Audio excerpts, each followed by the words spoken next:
నువ్వు జీనివా? కాదు గ్యాని.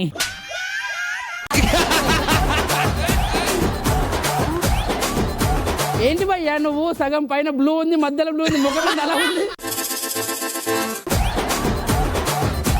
అంటే మొన్న ఎండలు గట్టి కొట్టాయి కదా, కొంచెం టైన్ అయిపోయింది. నేను ఎందుకు పిలిపించానంటే చెప్పు, నీకేం కోరికలున్నా తీర్చేస్తా. అవి కావు. అట్లేం లేదు నాన్న. ఇప్పుడు మనకి నువ్వు ఏ కోరికైనా తీరుస్తావు కదా. తీరుస్తా. కోకాపేట్ల ఒక మంచి విల్లా, ఫర్నిచర్, ఏసీ ఉండాలి, ఒక నలుగురు ఆటగాళ్ళు, అందరూ ఆటగాళ్ళా?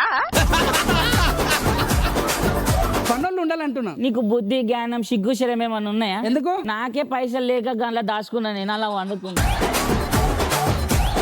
కోకాపేట్ల ఎకరం 200 కోట్లు ఉన్నది, వీడేమో కోకాపేట్ల ఫ్లాట్ అంటే నేను ఏడుకెళ్ళి తేవాలి.